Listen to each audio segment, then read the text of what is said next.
আমি সুজন লাইভে আসলাম কিছু বক্তব্য দেওয়ার জন্য। আমি সরকারের কাছে প্রশ্ন করতেছি,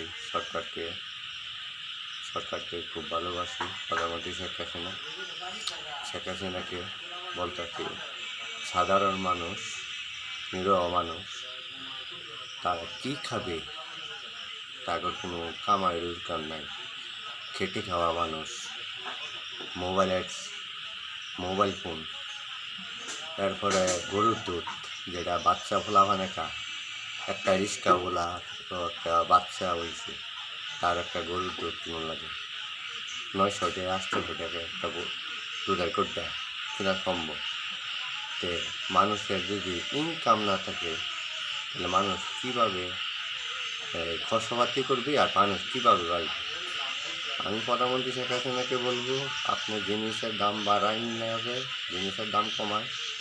সাধারণ মানুষ যারা আছে, সাধারণ ফুটপাত দোকানদারি করে, যারা গ্রাম অঞ্চলে দোকানদারি করে, তাদের জন্য সব কিছু চিন্তা ভাবনা করে জিনিসের দাম কমায়, মোবাইল রিচার্জ কমায়, ইন্টারনেটের সব কিছু কমায়, মানুষ যে খেতে পারে, মানুষের আয় ব্যয় দেখা বিচার করিয়া, বাড়ি ঘর দেখা জরিপ করিয়া আপনি সিদ্ধান্ত নেবেন। এটা আমার অর্ডার, এটা আপনি দেখবেন।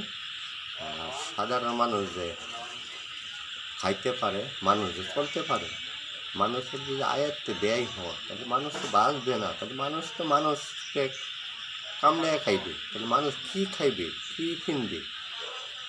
তে সব কিছু জিনিসের দাম বাড়ে, মানুষের তো কোনো দাম বাড়তেছে না। আমি একটা কথা বলবো, আমি সুজন, আপনাকে খুব ভালোবাসি, আমি আমলিক করি, আপনাকে চাই যে আপনি জিনিসের দাম কমান, সাধারণ মানুষ বলতে পারে মানুষ কীভাবে ন্যায্য মূল্য জিনিসের দাম কমাইয়া দেবেন। প্রধানমন্ত্রী শেখ হাসিনা, আপনার কাছে আমার দাবি। আসসালামু আলাইকুম।